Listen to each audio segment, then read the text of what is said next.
Você já leu esse livro?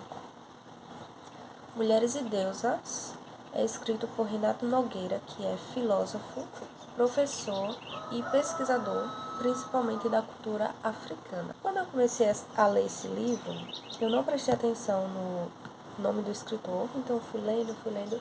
Só depois, quando eu estava, acho que já na metade do livro, eu lembrei que não tinha visto e fui olhar o nome.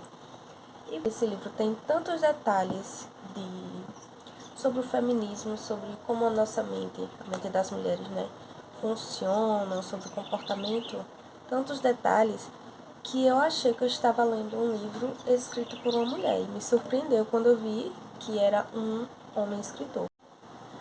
O que me chamou a atenção na hora de comprar foi a capa. Achei bem bonita essa capa, esses desenhos.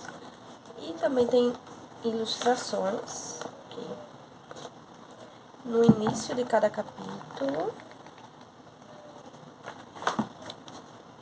E o livro ele é dividido em 4 partes, onde fala sobre alguns mitos. Cada parte é um mito.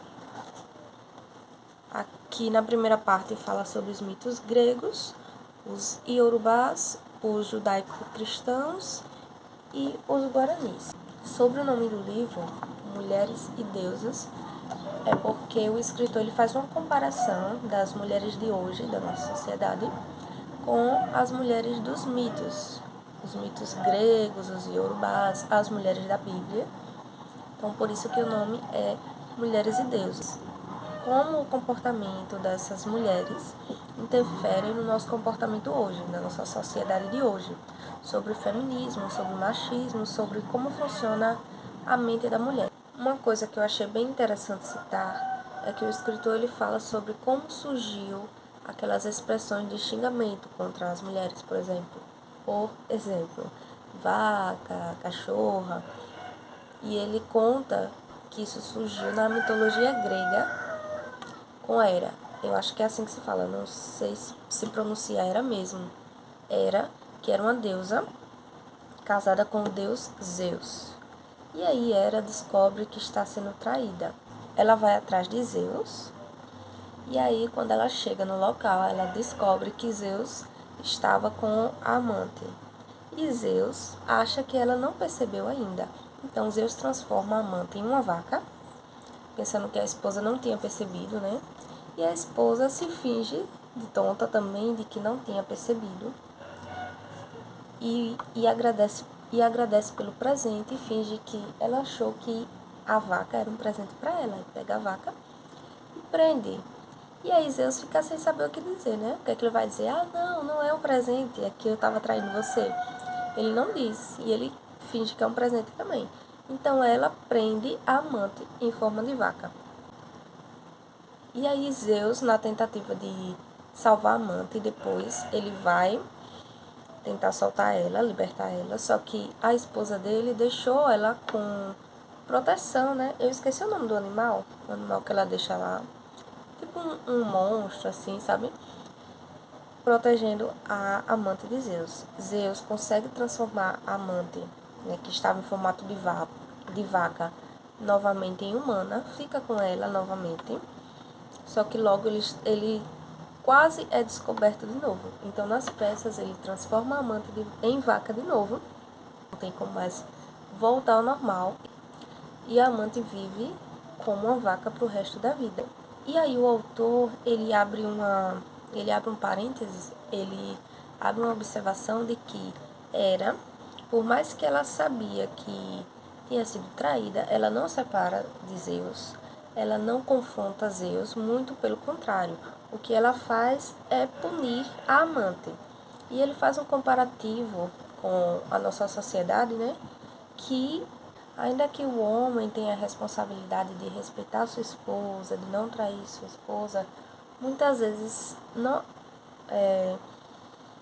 acaba que só a mulher é mais cobrada, só a mulher é julgada, é excluída da sociedade, que foi o que aconteceu com Zeus.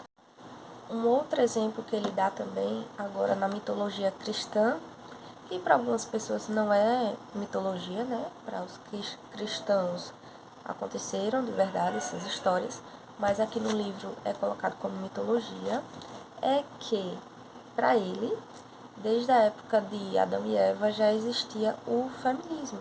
Aqui fala que tem uma passagem na Bíblia que é Gênesis 2:18, que Deus afirma que criou uma auxiliadora para Adão, né? E depois que no caso seria Eva, e depois que Deus criou Eva, da costela de Adão, ele diz, esta sim é osso do meu osso, carne da minha carne.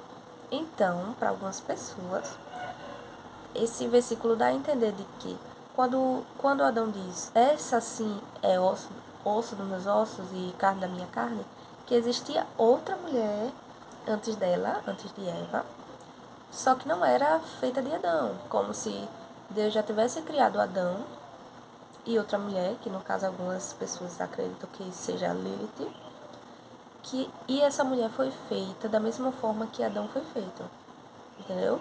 Então, só com Eva que foi feita realmente de Adão, por isso que Adão disse que esta sim foi feita dele, né? E pelos mitos, acredita-se que Lilith, ela saiu por conta própria do paraíso.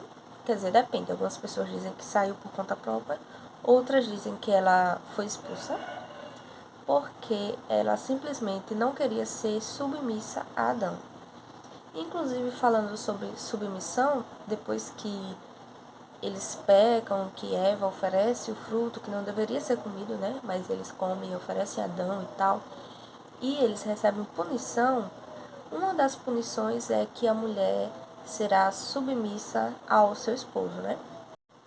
Então tem todo esse comparativo com a nossa sociedade, o que é muito normal, ainda que não seja um mito. Por exemplo, se essas histórias realmente forem verdadeiras e aconteceram realmente, é super normal que até os dias de hoje isso influencie, isso reflita no nosso comportamento, na nossa sociedade.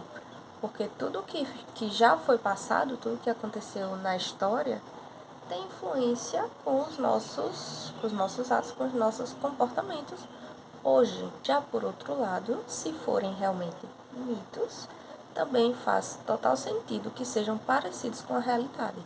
Porque quem cria os mitos somos nós mesmos. Então, se o mito é criado da cabeça do homem, é normal que tenha algo de humano ali e que se pareça com a nossa realidade, com a realidade de quem criou. Esse é um livro que não é tão falado nas redes sociais. Eu também pesquisei resenhas sobre ele antes de vir gravar para vocês, não encontrei. Deveria ser um livro mais conhecido pela qualidade. Então eu deixo aqui minha recomendação de leitura, Mulheres e Deusas, de Renato Nogueira.